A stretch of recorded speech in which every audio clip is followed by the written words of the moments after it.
Hello everyone, and welcome to another episode of the My Greek Island podcast. Yes, you have heard correctly. George did not introduce this episode, and that is because we have not been in the same country for about nearly a month now. If you follow the account, you would have seen that I was traveling through Colombia, and by the time I got back, George was on his way to New York. But the show must go on, and in this case, the My Greek Island podcast must go on. So I thought I would reissue a great episode many of you might have missed, and which may be very useful, especially to those who are close enough to be able to hop to Greece and enjoy a cheeky long weekend away. December is here, and a great city that you can visit during this month is, of course, the capital city of Greece, Athens. It might not have the fancy Christmas markets that some other European cities have, however, it offers a great vibe and has so many things to do. Now, we definitely need a part 2 to Athens, but for now, take a listen to an episode that came out in season 2 of the podcast. We're now on season 5, which talks about some key facts, some top tips the My Greek Island way, and some of our favourite places to go. Now, to my disappointment, one of the restaurants mentioned during the initial episode is now permanently closed. That's Loco. But, you know, when it comes to food, I do not disappoint. So keep an eye on the My Greek Island Instagram account, where I post many of the places I visit to eat. What's that? You're not following the Instagram account? Honestly, I have no idea what you're doing. Press that pause button now and go give us a follow.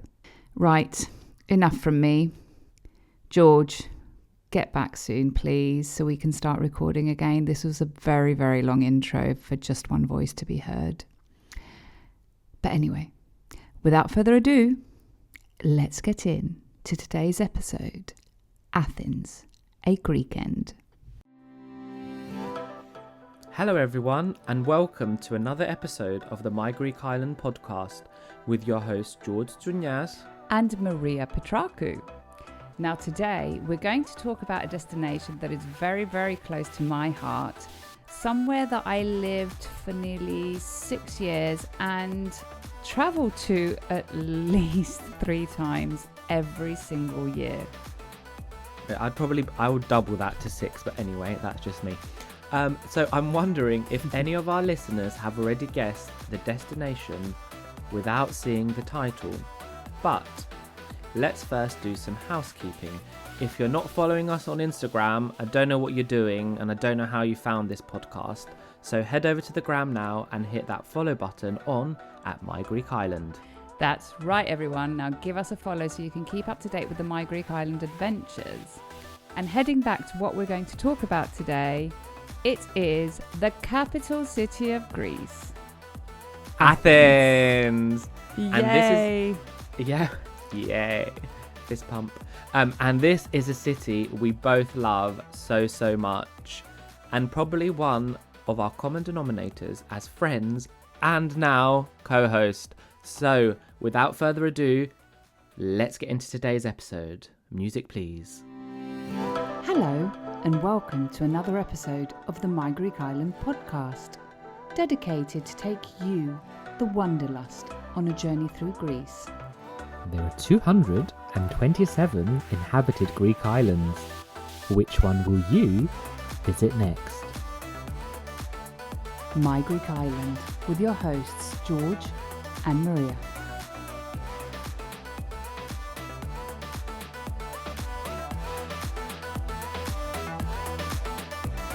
Kalimera, George. Γεια σου, Maria. Okay, so we're talking about Athens. Let's start with some background information for our listeners about Athens, or in Greek, Athena, and describe your Athens to us. And I know you have prepared some really fun facts for us too, haven't you? I have maybe not fun facts, but random facts is more accurate. I mean, everyone knows Athens. Everyone's heard of the Parthenon and the Acropolis. So I thought I'd give a few bits and bobs of information that people don't know. So, for example, Greece overall has a population of about 10 million. 40% of that is in Athens. So it's a quite populated city. Now, a fact I love about Athens is that the city's history is so in your face. It's evident wherever you go. And it's so dominated by the landmarks from like the 5th century before Christ, with the Parthenon on the Acropolis, of course, being the most famous of them all. But you walk around the city and history, you're just surrounded by history. And I think two cities in the world that manage to get that across to you so intensely is probably Rome and Athens. So that's the second thing that I want to talk about. And then the third thing is that in Greek, Athens is often referred to as Tsimentoupoli, which effectively means the concrete jungle. And what happened was that the city exploded in population and infrastructure after World War II. And it's very interesting to see pictures of the city before and after and to see how it changed. So there was a huge influx of people moving from their villages and the islands into Athens in order to find work.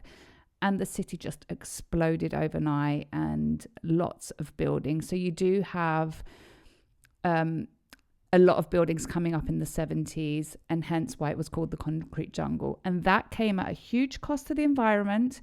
And I don't know if anyone remembers, but like Athens was just one of the worst cities with respect to traffic and pollution. So I remember growing up when people would talk about the cloud. Now, I know that, you know, Apple thinks that they created the cloud, but the Greeks seem to have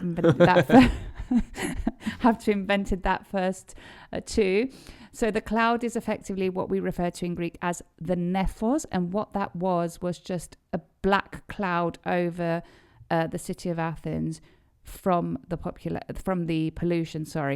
And so lots of initiatives needed to be done in order to decrease this pollution that was just, you couldn't breathe. I remember when we were young and we would go to Athens, like you just couldn't breathe, and you could see this black cloud over the city.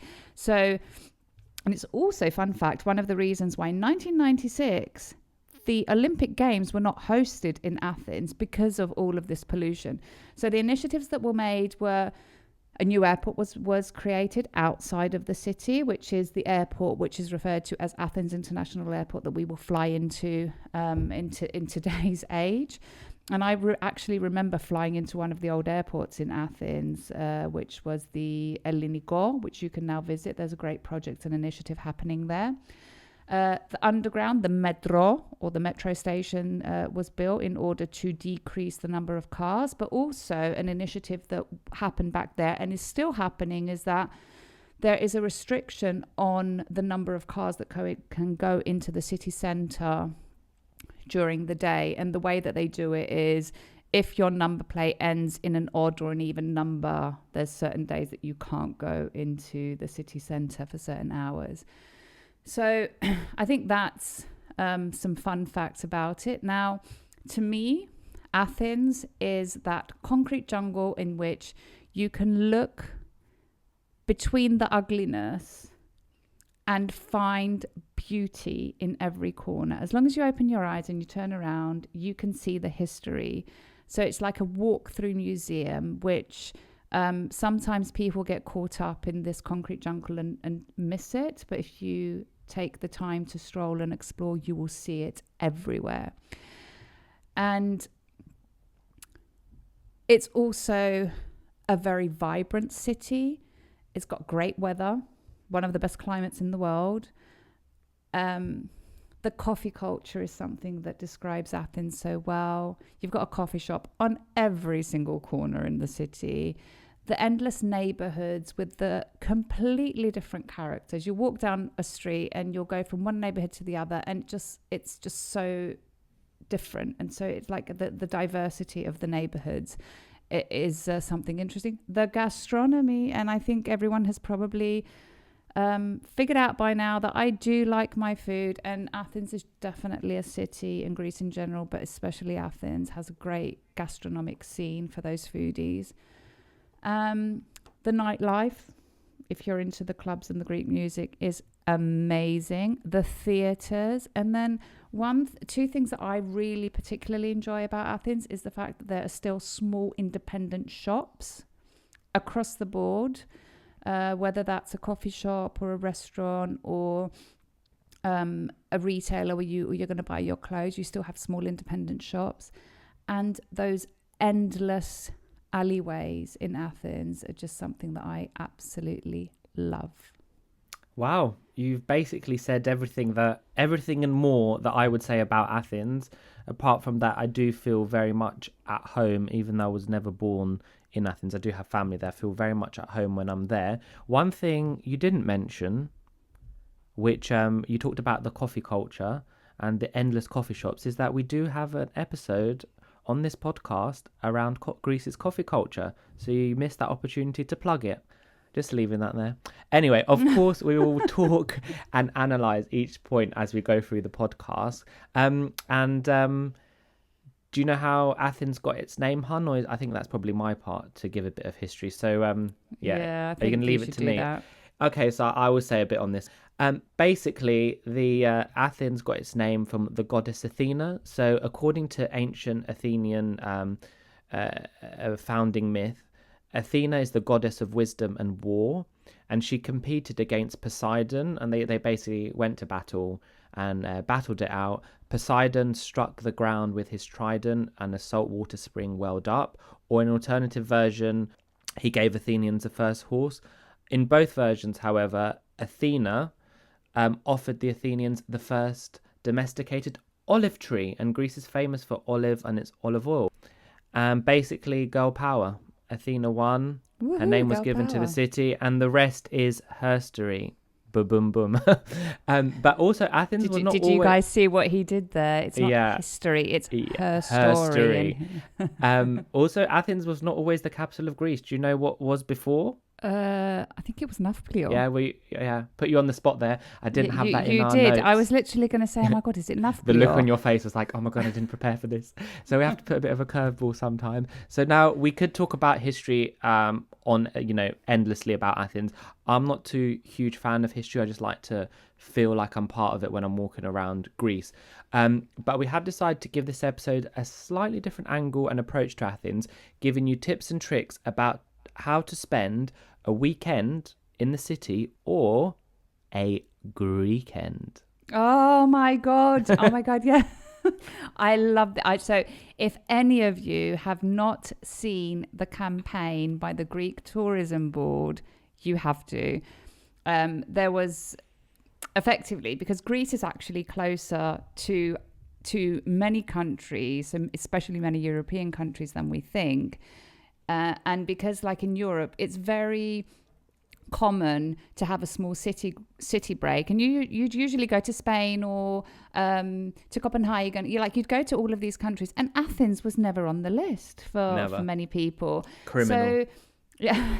100%. I mean, it was for us because we were accustomed to it, and I would do city breaks in Athens all the time, but it's not something that the average person tends to do. And I think that's because there was a gap in the market and people were not really understanding how many things you could do in Athens over the weekend. So the Greek Tourism Board has created this amazing campaign called A Greekend, which is effectively a weekend in Greece in one of the major cities, with Athens being one of them. And the advertisements that came out are just so real. I mean, if you were to look at them, they probably touch on the majority of the things that me and George would do in one weekend being in Athens. And it's just so much fun. So we definitely recommend watching the campaign, and we'll follow. Well, I mean, we will, of course, share them on on our Instagram page. But if you do want to head over to the Greek Tourism Board, they go by the Instagram handle Visit Greece GR, and you can see a lot of the Greek end advertisements on there.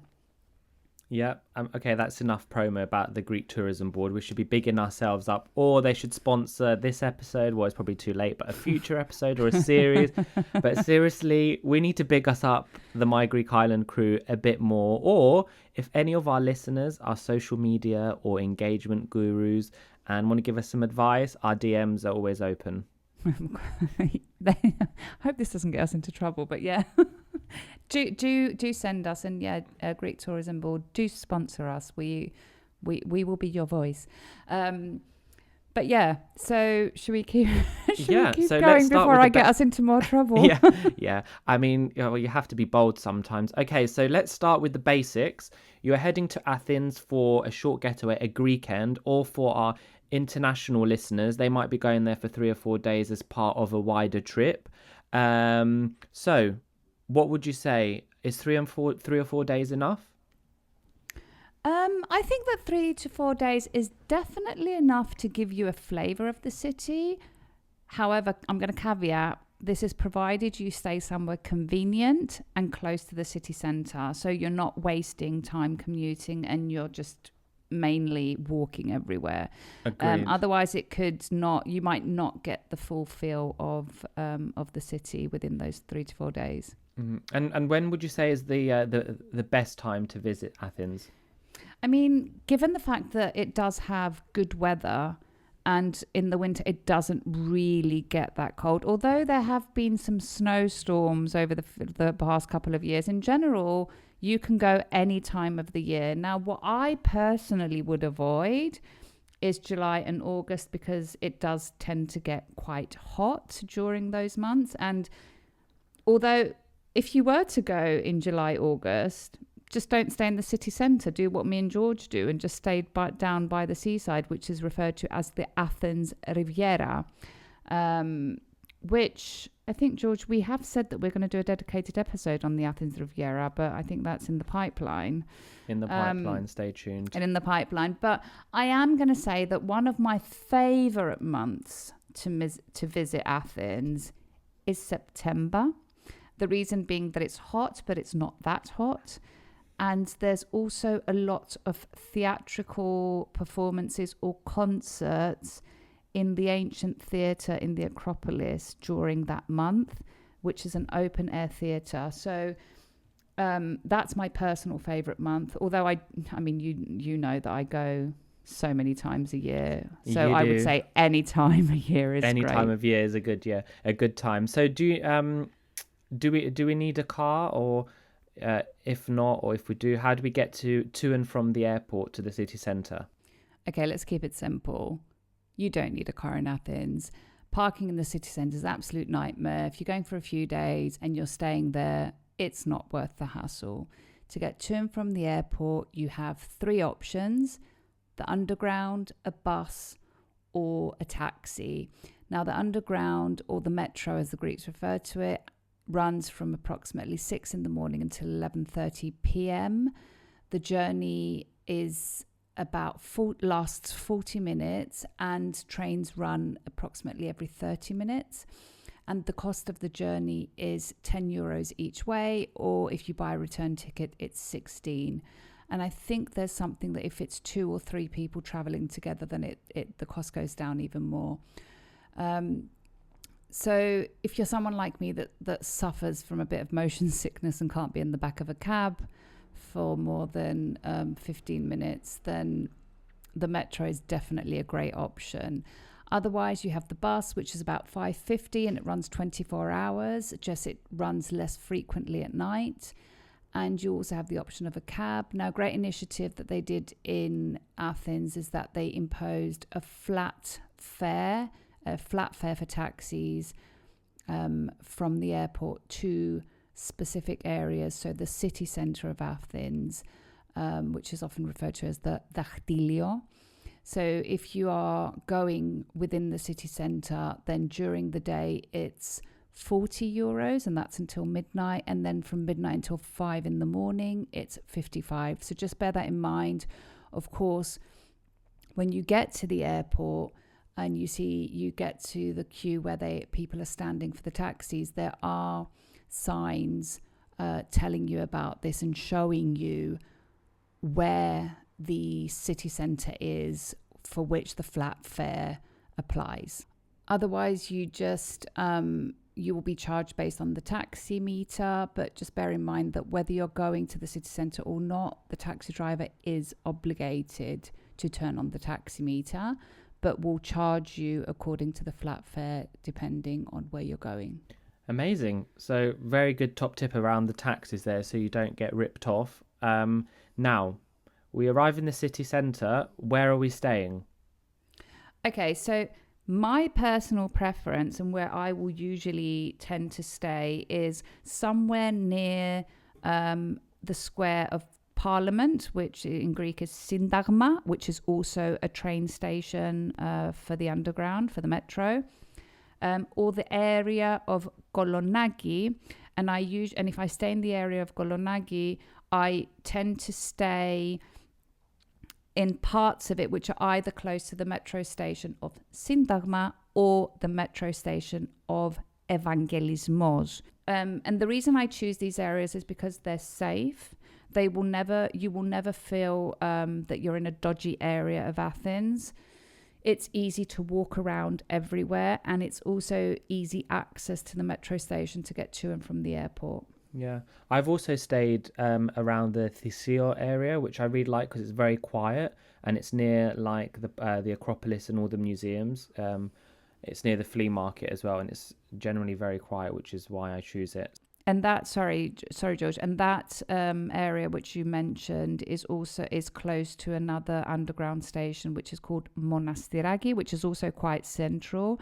The reason I don't prefer Theseo is because it's quite further down, and I tend to go to more restaurants and bars which are further up, and hence just try to choose a place which is closer to the places that I would tend to go out. Yeah, it's personal preference. I mean, for tourists maybe wanting to be next to all the museums and stuff, Theseo is a good shout. So, what should someone not miss if they are doing a Greek end in Athens? Well, number one, make sure that you have a comfortable pair of shoes with you and make sure you walk the city. I think exploring Athens is a way you can literally get into the vibe of the city, and also you avoid public transport, and you actually just get to see things as they're happening. And also another thing that I love about being on foot in Athens is that you, at various points in the city, you just get peaks of the Parthenon, and it's such a refreshing, to me that peak is just so refreshing. It's so beautiful to see. And I challenge anyone that's listening to this episode and goes to Athens is to find my secret peaking spot, which there's a street called Eolu, which as you walk away from where the Parthenon is, you can't see the Parthenon on the street, but there's a specific spot which is very close to a square called Agia Irini, where there's loads of coffee shops. And if you turn around exactly at that spot on this street, you can see a majestic view of the Parthenon. Now, this is going to bring me into my second not to miss, and that's go to a coffee shop. Like the coffee culture in Greece is just absolutely brilliant. And as George said before, we've got a specific episode on this. So do not miss the coffee shop. Have coffee. Like at some point during the day, stop and have coffee. And I mentioned the square of Agia Irini. There are this square is just packed with coffee shops. And I would recommend stopping there for coffee at some point. So go find that spot, see the Parthenon, and then stop for coffee. And also in this square, it is like you mainly get, locals hanging out there because it's not right off the beaten track, but it's off the main side road. So you might not necessarily go there. And a really good bar that I've been to, it also have coffee, but also cocktails. It's called Rooster, and it's very LGBT plus friendly. So check it out. And they also have great music, as with most places of sort. And great coffee. So yeah, that's a great recommendation, George. The next thing I would say that you should not miss when visiting Athens, if of course that is what you enjoy and it's you know, it rocks your boat, the nightlife. The nightlife can be so much fun, especially if you like live music. I think something that Greece in general differs to many countries is that Greek singers, they do concerts, but they mainly have a dedicated nightclub for a couple of months. So you know that for this specific period, singer XYZ is singing at this nightclub, and they will be singing every Friday, Saturday, blah, blah, blah, for God knows how long. So you can book a table, you can head out with your friends, you can sit down, you can order your drinks, and you can enjoy that singer live from the comfort of being in the nightclub. So it's actually quite fun. And if you enjoy it, then I definitely recommend it. Although, caveat that the nightlife in Greece does have a very late start. So you could head out at midnight and be coming back at 6 a.m, which I understand is not for everyone. And then lastly, one thing that is not to be missed is the gastronomy. You need to experience the gastronomy in Athens. And one thing that I love about Athens is that there are places for all tastes and all pockets. And if you are into your fine dining, I would definitely recommend visiting some of the top restaurants in the city. The ones that I have been to so far, I have been so impressed. And I've enjoyed the meal so much, and I will talk about one further down. Amazing. What's your favorite tourist attraction in Athens? Well, I think I've already mentioned both of them. So it's the Acropolis, but it's my favorite tourist attraction, and I've said that you can see the Parthenon from various spots in the city, just in case you don't want to head up to it. Although if you were to head up to the Acropolis, it's definitely worth a visit. And the second is the ancient theatre in the Acropolis, which you can go to a play or a concert. And the most recent concert that I went to there was in 2021, September. I saw Sting perform live in the ancient theatre, the Acropolis, and it's one of the most magical moments I've lived to date. So that is my favorite tourist attraction, which it doesn't just have to be a tourist attraction, it can be an experience as well. Agreed. I think for me it would be Philobabos Hill, which is just opposite the Acropolis, where you can walk up. I'm literally obsessed with it. I've talked about it in another podcast, but go check that out because it has an epic view facing the Acropolis, and not many people go there. See, and it's also another spot in the city where you can get a glimpse of the Parthenon and the Acropolis, right? So let's give our listeners some hidden gems that we've both prepared. So maybe you should make a start, some hidden gems or old-time classics of Athens that they can take a note of. Yep. So the first one I'm going to mention is the Old Market, which I say the Old Market, but it's literally never stopped working. So on one of the main streets, which is called Athinas, it's one of the biggest and main streets of Athens. There's approximately the middle of this street. On the one side, you have the meat market and the fish market, and on the other side, you have the vegetable market. But around the market, you don't have to go into the meat market because, of course, the smell, and you might be vegan or whatever. But around the market, there are some amazing local products to buy. And there are also a lot of interesting restaurants around. So if you go from the sides, you can find some interesting all-time classic restaurants that you can visit.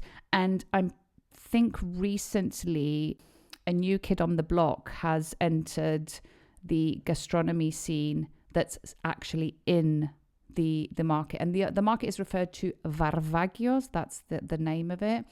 But I would definitely recommend that as one of the hidden gems.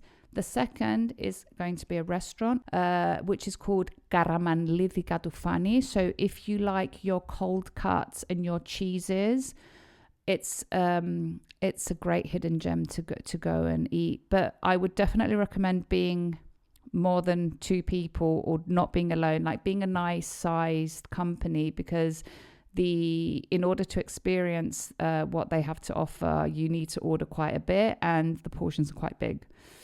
And then I think the next one I will say is there is an alleyway, a hidden alleyway, just off the street called Menoú, which is one of the main shopping streets in Athens, which is full of old signs from shops. And they've literally just filled the entire alleyway with these old signs. Now, I took you there, George, in the summer. And I think we've got a few videos, so it might be worth creating a reel about this. Yeah. We need to commit to that. We do need to commit to that. And then the last one I'm going to mention is an area called Anafiotika. And I'm going to give a history about this, where there's some staircases, and I think the street is called Menisigleus, where there's coffee shops on the stairs, and you can have coffee. And it's not a hidden gem anymore, but it's definitely an Instagrammable spot. And Anafiotika took its name, and if you go there, it's like a little island because there's little houses, etc. So I think the people from the island of Anafi moved to Athens, and they sort of built their houses there, and they built their houses in the way that they knew how to build them, like their houses were on the island. So it kind of reminds you of an island, and the area took its name from the people from Anafi, so that's why it's called Anafiotika. Amazing. And in terms of my hidden gems, so there's actually two, well, they're not really hidden, but the stuff that I would recommend is make sure you go to the Acropolis Museum. It has an epic view again of the Acropolis from the rooftop. And I'm not really a fan of museums, but this is actually amazing. I do really like it. It's very modern. And the other one is the Stavros Nearchos Cultural Centre. It's towards Piraeus. It's near the sea, really. And it's a cultural centre. They have live events, there's festivals, there's everything. There's a huge library. Again, there you can go to the top and you can see an epic sunset. You can see quite a lot of Athens from there, and it's definitely recommended to visit. So yeah, there are my two. I think Maria covered the rest. One of the things that we should briefly touch upon before we get to our quick fire round is what should our listeners avoid when being in Athens? I'm not going to say avoid, but I would say be cautious when you are choosing where you're going to stay. Some neighborhoods might feel a bit more unsafe than others at night, so make sure that you choose wisely so that your safety so that you're safe. So we're coming to our quick fire round. So this is quick fire. There's 6 questions. Are you ready for it, Maria? I'm ready. Okay, so what's your favorite brunch spot? It's a place called Kolonagi in the area of Kolonagi, and my favorite dish is the baked crepe that they have with asparagus and parmesan. What's your favorite bar? Okay, I have many, but I'm going to give a shout out to one. And I was researching last night that an article was written about the owner for the same reason that I actually love the bar. So I was super excited. So the bar is called Pareltier. It's owned by a guy who's half Greek and half Italian. I think his name is Mario Bosso or something like that. And what this guy has done is he has created the most amazing version of a Negroni, which is he ages it in a barrel for 5 months. And I think he's a blessing and a curse at the same time. Blessing because he has the best Negroni I have ever had in my life, but a curse because I can no longer drink a Negroni anywhere else in the same way that I used to. So I would definitely recommend... He ages, I think, a couple of cocktails in a barrel. One is the Negroni and the other is a Manhattan. Definitely worth trying. Although there are definitely other bars that are super cool to visit. This specific one, you have to go for the aged Negroni. Amazing. How about your favorite hidden gem? I think you mentioned it briefly above. Yeah, the alleyway with the signs from the old shops. We'll definitely be posting that. What's your top place for food? Okay, my top place for food at the moment, the winner is, and we've been together in the summer, George, is Loco. Loco Athens, which is a casual Mexican taqueria. And the menu has been designed by an amazing and famous chef called Athinagoras Kostagou. Huge shout out. He's such a great chef. And I love their cocktails as well. So definitely a place to go in the afternoon or like an early dinner for a casual Mexican with a nice cocktail. Amazing. And we do know that you do like your vegan-friendly spots and still trying to convince me to try some. So I think there are a few in Athens, aren't they now? There's quite a few and more are popping up. So if you are vegan, Athens has you covered. There's quite a few spots to go. I'm going to mention two. The one is the famous... the sweets, the loukoumades that you get in Athens. So there's a famous one on Eolu Street it's also called loukoumades.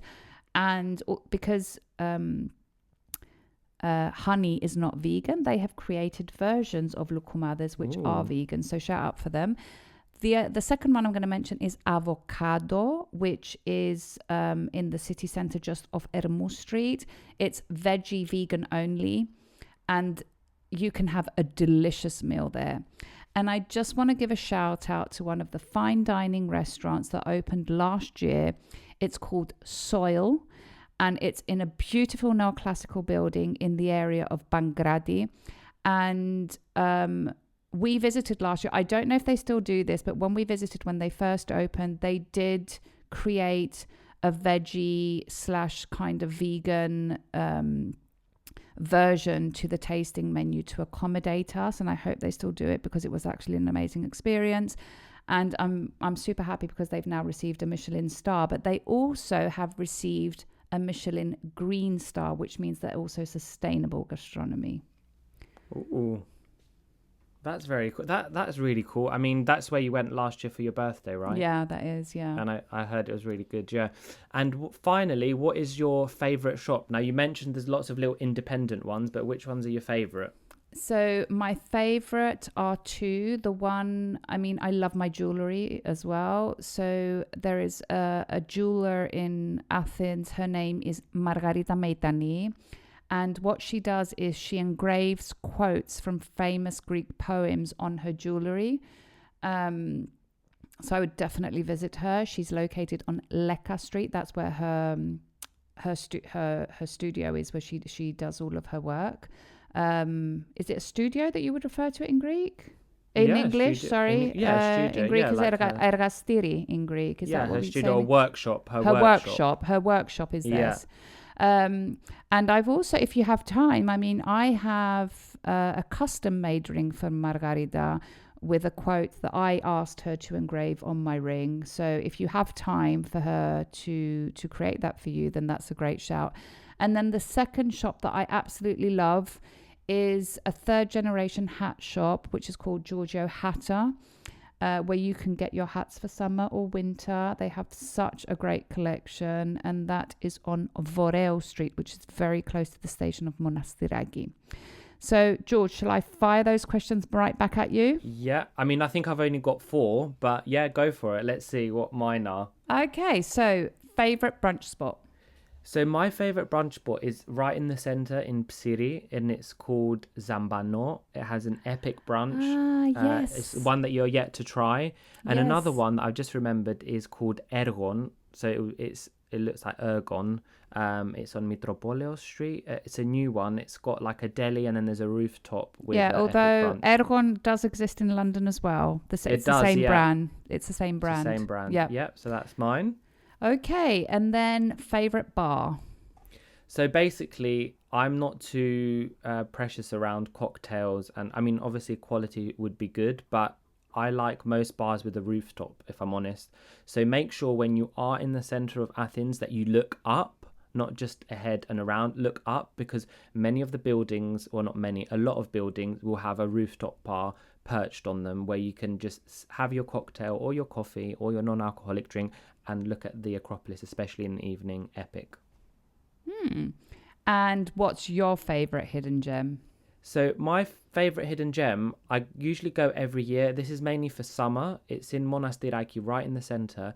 If you're around in the middle of the day or in the evening when it's really hot, but you just want to chill out, there's a bar called Six Dogs, and it's in this garden. I can't really describe. I felt like I was in Thailand when I was there because there was like trees and you can have like wooden chairs and it's just very nice. And it also I think does some food, so I'd recommend that. Definitely it is off the beaten track. I don't think I've really seen tourists there. Yeah, and we've also mentioned it in the Greek coffee culture episode because you had mentioned it as one of your favorite coffee shops. And a great thing to know about Six Dogs is that it is off the beaten track. You actually have to go under a building in order to get to it. It's a great place on those hot days because it's got shade, so it's a lovely place to enjoy your coffee or your drink when it's quite hot during the summer in Athens. And okay, the last one. What is your top place for food? And I know what you're going to say, and I'm a bit annoyed, but anyway, I'll explain why after.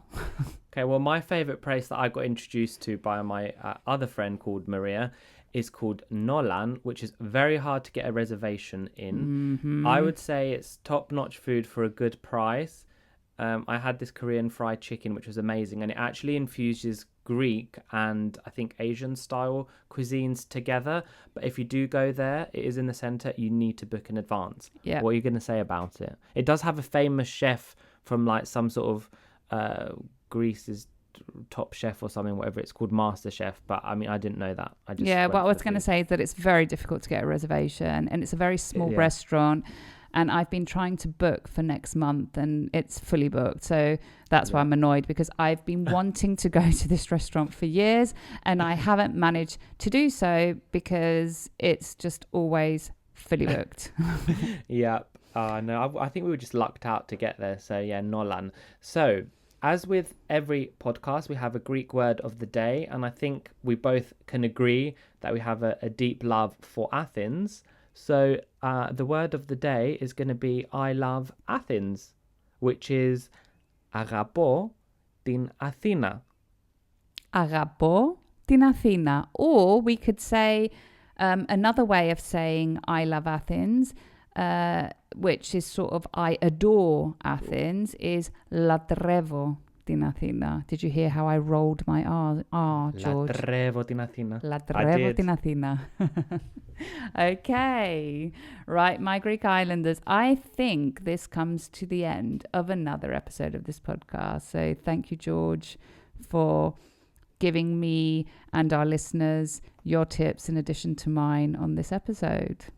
Thank you very much, and enjoy your Greek end, everyone. Enjoy your Greek end. Right, my Greek Islanders, this comes to the end of another episode of this podcast. Now you know the drill. If you like this episode, share it to share the love with the My Greek Island community, where everyone is welcome. And don't forget to follow, like, subscribe, and all that jazz. And maybe give us a little rating from wherever you're listening to us from, so you are notified every time a new episode drops. And if you have any suggestions or requests, get in touch. And for those of you visiting Greece, don't forget to tag @MyGreekIsland on Instagram for a future feature. Until then, see you later, or as they say in Greek, Ta leme.